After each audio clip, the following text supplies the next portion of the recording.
Hello, it is 1 p.m. in Damascus at 6 a.m. in Orlando, Florida. I'm Monita Rajpal. And I'm Zain, Verjee. You're watching CNN, the world's news leader, and this is World One live from London. There's a new front in the struggle for Syria's future as clashes rage on the outskirts of Damascus. Fresh battle lines are being drawn at the UN. The Secretary General of the Arab League is getting ready to address diplomats ahead of a crucial debate on a draft resolution at the UN Security Council.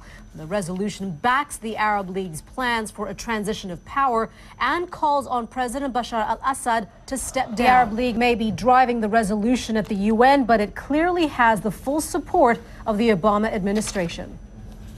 Assad's fall is inevitable. And so as governments make decisions about where they stand on this issue and what further steps need to be taken. As we hear what the residents are going through, the international community has been trying to find a diplomatic solution to the crisis for a while now, starting in May last year when the European Union placed sanctions on President Bashar al-Assad and 9 other senior members of his government. As violence escalated over the following 5 months, a European-backed resolution was put before the UN Security Council condemning Syria and was vetoed by permanent Security Council members Russia and China. Then in November of last year, the Arab League got involved, signaling its unhappiness with Syria by suspending its membership. The following month, Syria signed an accord with the Arab League saying it would withdraw armed forces from residential areas and let observers into the country. That same day, a vote in the UN General Assembly condemned the security crackdown. And that brings us to the present day and another resolution for the Security Council to consider, another chance to press the Syrian government to back off. Well, the UN Secretary General Ban Ki-moon has just been speaking on the Syrian crisis ahead of that crucial Security Council debate later today. He said the ongoing turmoil was putting the stability of the region as a whole at risk. A threat to regional, even international peace and security. Another key contest today in the campaign for the Republican presidential nomination. Mitt Romney is looking for a win in Florida. We want to take a closer look at the U.S. Republican race and the ramifications of today's vote. We're joined live by CNN political editor Paul Steinhauser, who's in Tampa, Florida, for us with more. Paul, Mitt Romney, it seems to be pulling ahead, doing well after South Carolina. How's he doing it? Yeah, I think a couple of things. You know, after his big loss in South Carolina to Newt Gingrich, Romney and his campaign decided, well, we need to change our strategy a little bit and not just focus on... Yeah, Paul, there are some surveys that are suggesting that Mitt Romney is somewhat 10 percentage points ahead of Newt Gingrich. If Mitt Romney wins the Republican primary here in Florida, does that mean he's basically invincible?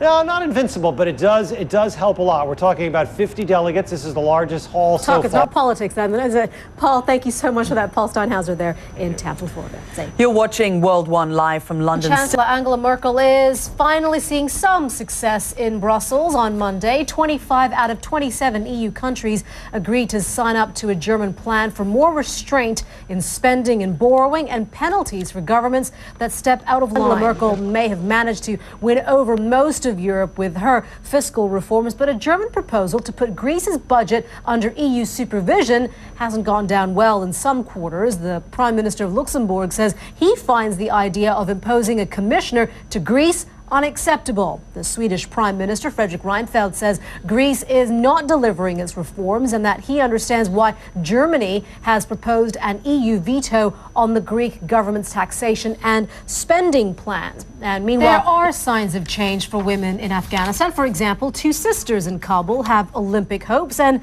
they're blazing a trail for other women in the country through the power of sport. Alex Thompson has their story.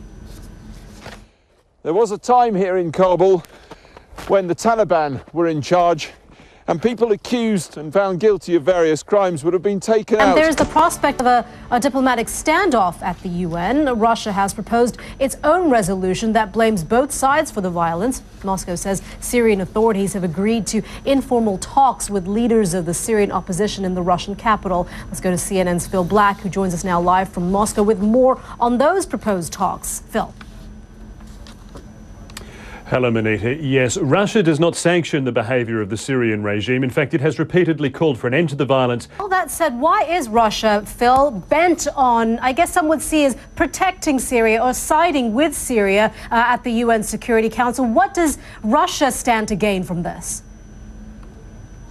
Well, there are a number of reasons. There are those that it's talking about and those that it's not. It is a historic ally going back to Soviet times. Fugitive Vice President Tariq al-Hashimi is lashing out against Prime Minister Nouri al-Maliki and the U.S. over the political turmoil in his country. He says al-Maliki holds too much power and is pushing Iraq back into instability. He predicts that sectarian violence may require the U.S. to send troops back to Iraq.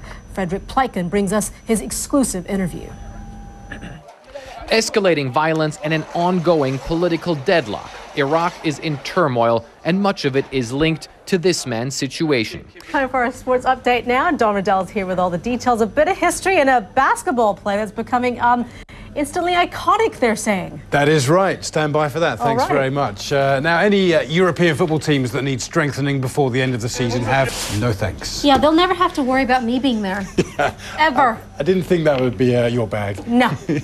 It's not part of the luxury thing, is it? Definitely not. Thanks a lot for that. There are a couple of designer parties going on, so that's where you'll be. You're watching World One live from London. Now, in the Falkland Islands, you can wait a long time for a splash of excitement amid the sheep and the penguins, but the South Atlantic Islands are about to be back in the spotlight with the arrival of a royal visitor. Well, many Argentinians fear the prince's arrival will reopen old wounds. We're joined now by CNN's royal correspondent Max Foster. Do we know when the Duke will be heading over? Yeah, so he's heading this week sometime. We'll get confirmation once he's arrived for security reasons. They're not saying when he's going. The interesting thing is about the royals, especially the young royals, when it comes to the Duke of Cambridge and Prince Harry, they have their roles obviously as part of the royal family, and that the public role that they would have with that, but they also have their jobs, which is, when it comes to military men, that's part of their military role, isn't it? Yeah, it is, and people do want to see them in jobs.